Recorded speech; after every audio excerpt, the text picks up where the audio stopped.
Well, it's about time. It's the end of the month, and I've decided to finally unveil my big project, and that is my 100 years of movies from 1918 to 2018. So this is the first video in that series. This is the video for March. We're going from 1918 to 1928, and so I'm going to be discussing my favorite films from 1918, my favorite film of 1919, all the way to 28. And this will be happening next month. It'll be 1929 all the way to 1939 until we get to 2018 at the end of the year. One more thing I wanted to point out is in the previous video I was talking about doing two kind of things about this. I was going to do my 100 years series, and I was also going to do a part of my genre series, like the best of the 1920s. I have not seen enough films, and this is another kind of thing for you as the audience member. I'm telling you right now, I've only seen pretty much one film each of these years, which does not make me an expert, nor do I really know the scope of the entire year of those films. I've literally seen several of these films before I started this project, and then I looked into the years and picked one film to watch, and that's my subsequent pick. It'll get a lot easier as I get towards the 1950s and beyond that, where it's going to be a lot harder for me to choose between videos and movies that I like more than the other one. So that being said, I'm not going to be doing a genre series in the 1920s because I don't think there's enough material in there, on top of it's going to be crossing over so many boundaries with this video. So let's just get started. So my favorite film of 1918. Alright, so the first film that I'm going to be talking about is actually A Dog's Life, which is a short by Charlie Chaplin. It's following adventures of the tramp, and he finds this dog, and they go on a lot of series of misadventures, and they're running from a cop the whole time, and it's hilarious. There's a lot of scenes in this film that are just hysterical, where Charlie Chaplin sneaks in the dog at this club he's trying to get into, and you can just see the dog's tail wagging out of his back pants. It looks like he's got a tail. And you also see a lot of just really funny chase sequences, a pie stealing scene, and you even see a really great scene where Charlie Chaplin gets his money stolen from these two thieves, and they're having fun drinking. Charlie knocks one of them out, puts his arms between the other one. I can't show that, and acts like him as he's awake, and takes the money back and takes it back. It's a lot easier to watch than really talk about. It's really, really funny. So this movie was, I thought I really enjoyed this film, but it's one of the short films in this movie series, and I can't really talk too much about, but I really enjoyed the double meaning of A Dog's Life. He's being a poor guy on the street. The tramp is just kind of minding his own business, and this dog who's just living on the street as well. The life is really rough, if you will. Thank you, everybody. So yeah, that was my favorite film of 1918. So we're going to move on from there to a 1919 film that's a little bit more dour, a little bit more serious. Alright, so 1919, we have Broken Blossoms. This is my favorite film of 1919. This is D.W. Griffith's. You may know D.W. Griffith for Birth of a Nation, which is the first full-length feature film in 1915. I want to say 1916, right around that period, about the KKK. And this has some controversy to it as well, but not as big as that film. The controversy being there is a man, Richard Bethelmis. He plays the character who is from China. He is the Chinese character, so it's kind of like a Breakfast at Tiffany's kind of thing, but this is early on. So think of the context and the time period of this. You also have Lillian Gish. I don't know if I'm saying that correctly, but as a young woman, you have these two characters, this guy who's from China, who's coming over to America to pretty much teach the teachings of Buddhism to the Anglo-Saxon, as a quote from the film. And you also have Lillian, who is the daughter of a really, really famous boxer in the East Coast who's just drunk all the time and abuses the hell out of this daughter. And you see their paths cross. It's kind of like an unfetished kind of love. There's no touching involved, but more or less Lillian gets abused enough that she lands on the doorstep of this man, and he kind of takes care of her at his store, and the film kind of ends in a tragic way, but I would highly recommend you checking out Broken Blossoms on YouTube to watch the entire thing. It's very controversial, and in fact, I would say that for the time period, it was actually pretty liberal. It was highly liberal, actually. This idolized love between the two, it's not really, they're not really touching each other, but there's something there, this interracial kind of relationship. In fact, Roger Ebert, actually, in his review, I looked up a couple of reviews after I watched the film itself, just to kind of look at it, and he recommends, and I thought this was a brilliant summation here, and I'm just going to say exactly, he recommends active sympathy as you're watching this movie in the time period that it was presented in. Remember, interracial couples was illegal. Obviously, relations between China and America were a lot different back then, and it was just it was a rough film. And so, in fact, so that's something I appreciate. This if you go into this movie with an open mind and kind of just understand the time period and the context of the period and the taboos that were present during the day, it's really exploratory and kind of just wows me. So that's my 1919 film, Broken Blossoms, and it's definitely worth checking out. I'd definitely look it up on YouTube.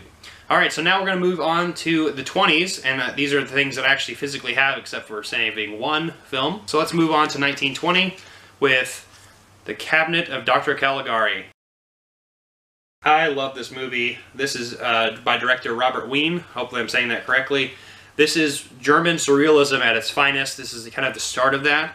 I thought this was a fantastic film, and just production and set design and costumes. It's just super surrealist, and it's just really, you have to like kind of get enveloped in it, in the world. The world is just super dreamlike. The story kind of follows this Dr. Caligari, who is this sideshow kind of performer, comes to town, pretty much is trying to trick the townsfolk. He's got this somnambulist, I can't even say it, somnambulist.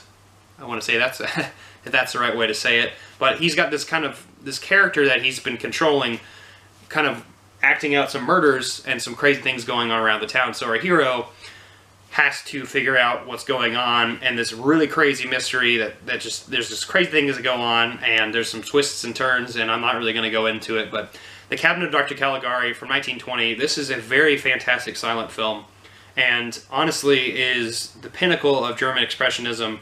And we're going to see further examples of that later on. But I really enjoyed The Cabinet of Dr. Caligari. And this Blu-ray right here, the Kino Classics Blu-ray, is fantastic. And it has a lot of extra features that I really need to check out. But it's a really great film for production, set design, and just overall kind of surrealism.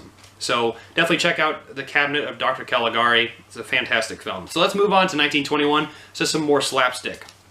And we're going to finally see Charlie Chaplin once again as the tramp. We're going back to where we were talking about with A Dog's Life. We have the kid. This movie in 1921 was his first feature-length film, as we can see Charlie Chaplin in the film, with a kid. You pretty much replace the dog with the kid, and it's very similar in this structure. And you have a cop who is just super on them all the time, and you'll actually see that with a lot of the slapstick stuff we're going to be talking about. There's always one cop or two cops who are just chasing a lot of people. It's pretty funny. It's pretty hysterical.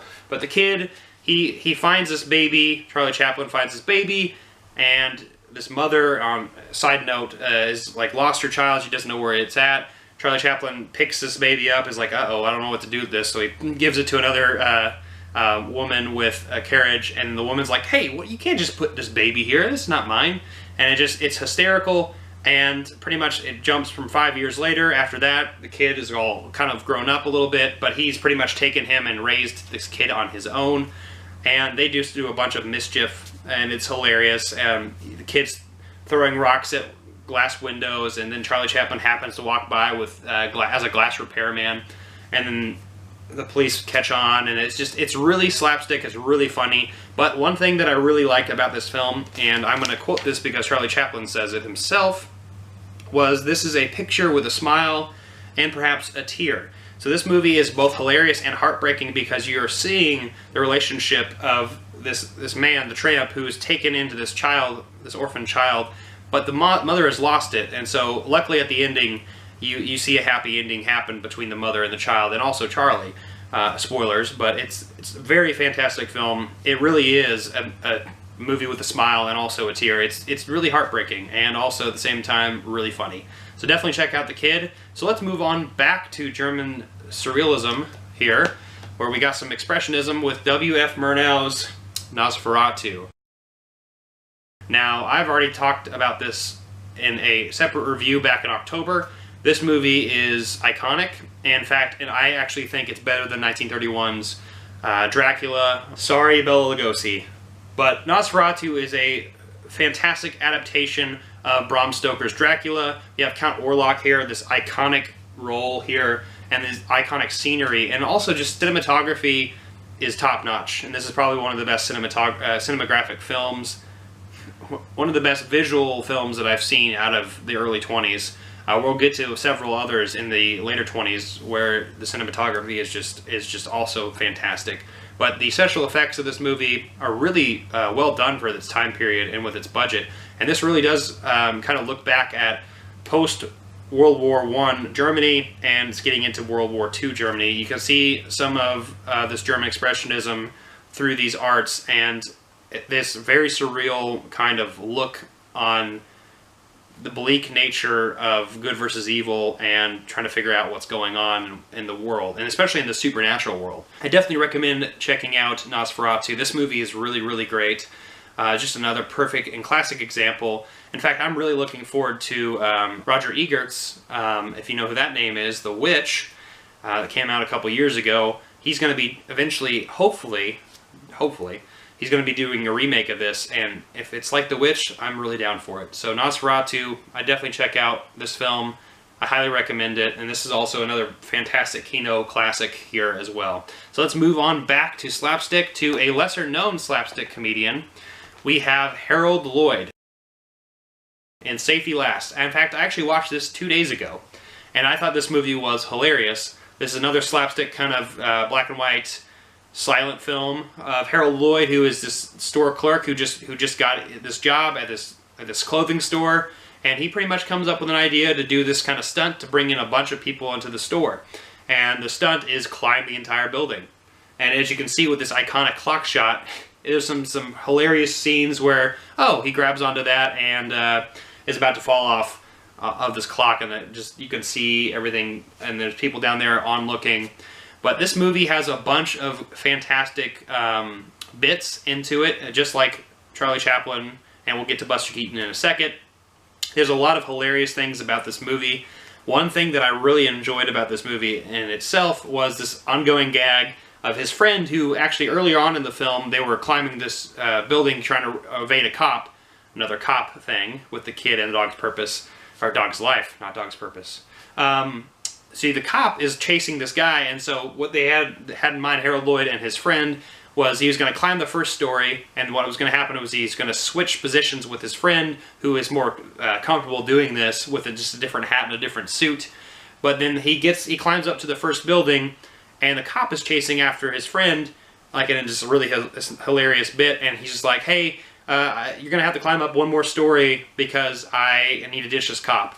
And then he gets to the second story, and then he's like, hey, I'm having really a hard time ditching this cop. You might have to jump up another story. And so he keeps going up until the top, and then the very end, my favorite thing at the end of the entire film is you see Harold Lloyd and his I guess, lover, wife, I don't know, one of the people, his girlfriend, I don't know, person he is in love with, is at the top, and they're embracing each other, and then you see in the distance, he sees his friend running on rooftops, and the cop's following him, chasing him. He's like, hey, I'll meet up with you guys later. I have to ditch this cop. So this is hilarious to me.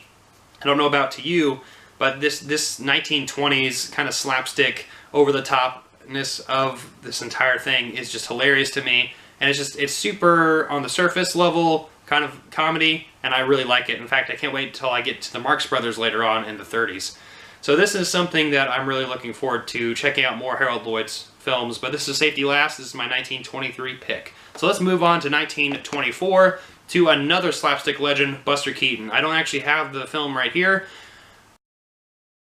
but it's called Sherlock Jr. In fact, when I was looking at 1924, I wanted to look at a couple of other films. I wanted to watch Greed and The Bazaar of Baghdad, I want to say is what the name was, but both were too long and also inaccessible.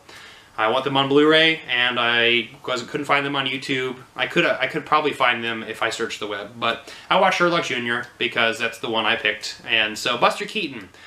This is a good introduction to Buster Keaton. I watched this last night for the first time, And I really loved it. It kind of starts out, he's a movie projectionist who wants to become a detective. He's even reading like a How to Become a Detective book, which is hilarious in its own right, because it's kind of like one of those modern something for dummies book. And so that's something that I thought was really hilarious, with a list of how to just deduce, like, you know, check everyone's belongings for something or whatever. Just simple, you know, clues to become a detective.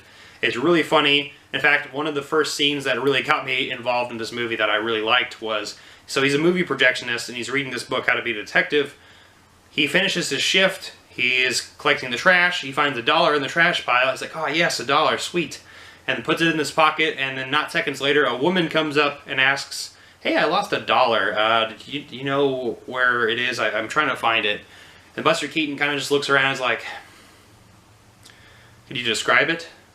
And just the way he says it, obviously this is a silent film, but like the way you can see his nonverbal expression and the way he's asking it is just hilarious because it's so simple. And that's something that is carried on throughout a lot of this slapstick that we see. But the story unfolds into where he's pretty much trying to find this watch that's been stolen. And it also involves another female, of a love interest for him as well. But you see a lot of similar kind of backgrounds between Chaplin and Lloyd and Keaton. You see a lot of characters that are just doing a lot of over-the-top stuff, and there's the love interest at the same time. It's a really weird dichotomy. But I really enjoyed Sherlock Jr. I really want to look into more Buster Keaton films. But we'll get to another Buster Keaton film in a second. But let's move on to 1925 to a, in my opinion, better film, The Gold Rush. Now, in 1942, Charlie Chaplin redid this and re-released it with voiceover and also with a new score. But I watched both 1925 and the 1942 re-release, and I would say I don't know which one is better. But I really liked originality, and so I watched the 1925 version. It's about Charlie Chaplin. We're following the adventures of the tramp again. We're going all the way up to the Alaskan wilderness, and you see these crazy antics going on between him. I had to look at the names here. Black Larson, who is this one criminal, and we also have Big Jim McKay, who happens to stumble upon a mountain of gold, and then happens to wind up in this cabin, and the cabin is where most of the antics and hilariousness come out of. A lot of the funny things that happen in this cabin happen where they're fighting over a gun, and Charlie Chaplin is trying to dodge, and the gun's just following him. And that's just something that's hilarious. Big Jim McKay and him are just really starving in this cabin later on, and he's just imagining Charlie Chaplin as a chicken and starts wanting to go eat him. And there's funny stuff with a bear, and the cabin also almost falling off a cliff. There's all these funny things going on throughout this movie, as well as, like I was saying before in Sherlock Jr., you have a love interest between Georgia, this girl that is pretty much the woman of the town that everyone is kind of like, you know, eyeing over, and Charlie Chaplin, who wants to just woo this person and really just impress her.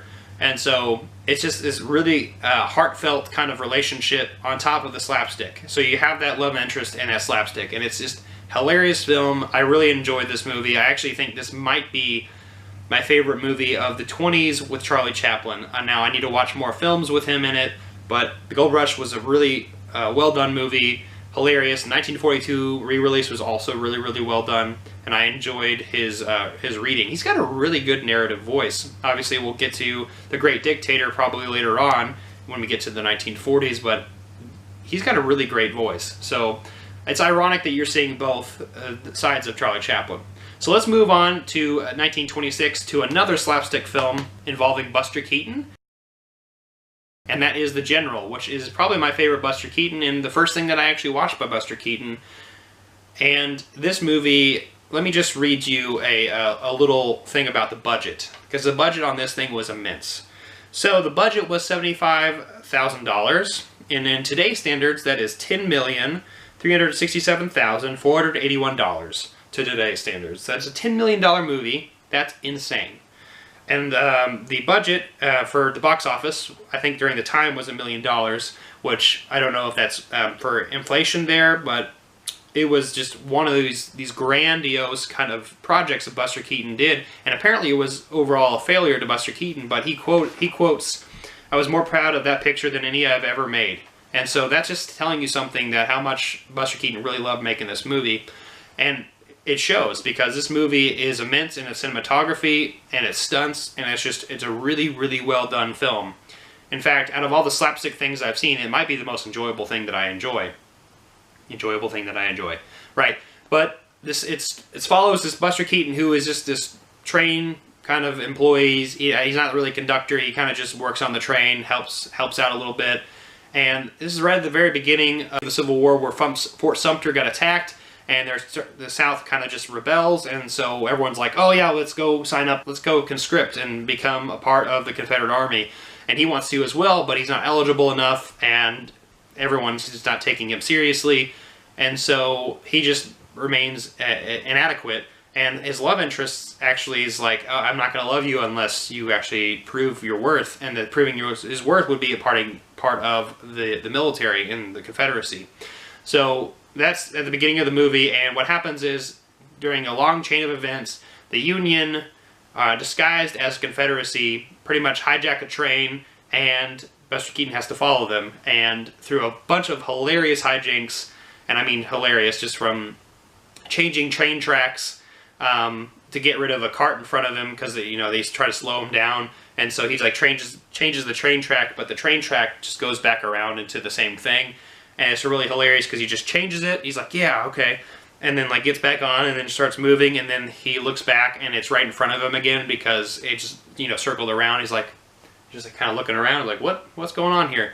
On top of just a lot of hilarious fire and water hijinks, to, oh no, I need more wood to propel this train, and so he has to stop, and he cuts down this fence really quick, throws a bunch of wood on top of it, and then when he puts one of them, one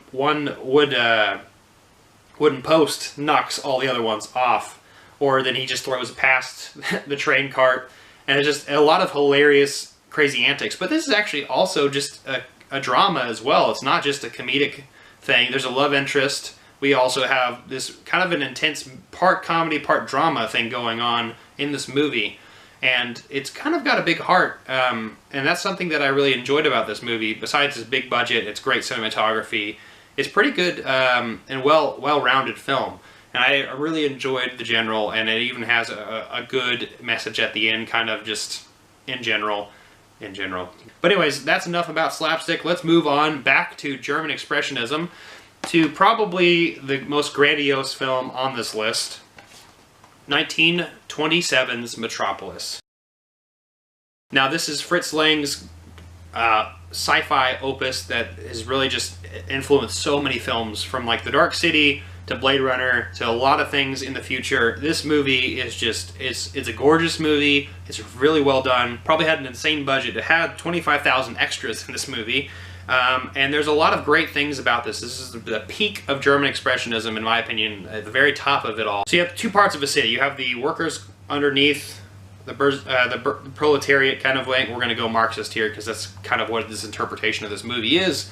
We have this proletariat, kind of working class, underneath, controlling and pretty much functioning the entire city, and above is this bourgeoisie kind of class, this elegance class, that are kind of just enjoying the fruits of their labor down below.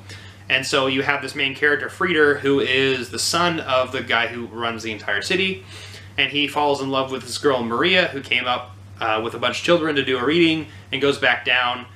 And where you see from there is Frieder sees this disconnect between the working class and them, and he wants to figure out what's going on between the two. Meanwhile, we have Rotwang, who's a scientist, who is kind of just this evil character, who develops this automaton, right here, this robot who can clone, and Rotwang kidnaps Maria, changes the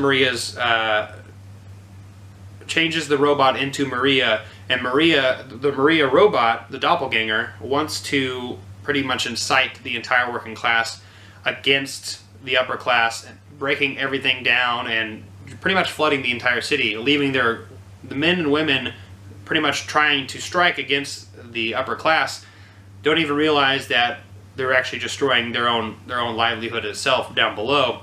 In fact, the message at the end is really, really good. It's all about mediation between the head, the heart, the head and the hands, but the thing that crosses in between is the heart. And so that's what we see in Frieder's character. But this movie was really fantastic. It's got a lot of really great set design. This is a huge film. And this has a lot of Tower of Babel kind of metaphors going on. There's a lot of great things going on in this movie. And it's a really great story, and it's really odd, because that's why it's German Expressionism, original kind of concept. And it baffles me that this came out in 1927 because of how massive it is. There's other films in 1927 like Wings that are really, really well done as well. But Metropolis is the top, the peak of German Expressionism.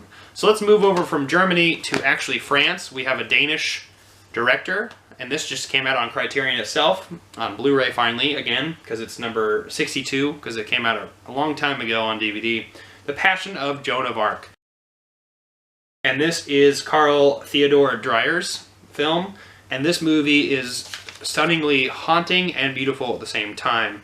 So what we have here is a French film, and actually as I was watching this movie, I watched the essay in here first about the 20 frames per second versus the 24 frame per second. The original was 24 frames per second, which seemed kind of fast, and this film essayist was talking about how if you watched it at 20 frames per second, then it'd probably be best because it slows things down enough so you can actually understand the weight and the gravity of everything going on in this movie. It's literally the trial of Joan of Arc.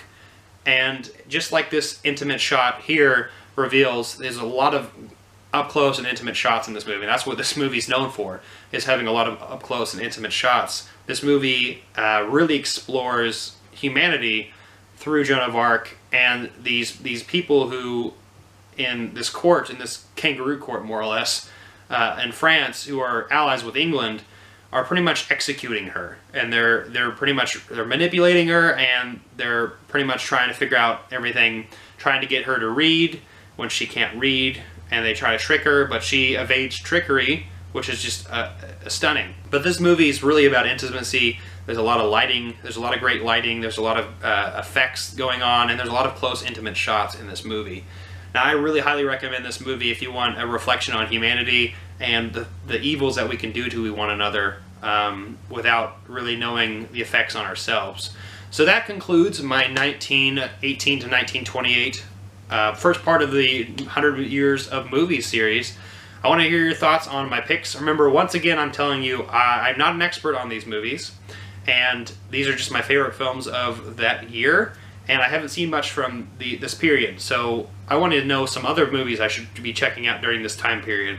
List them down below in the comment section. I want to hear more about this.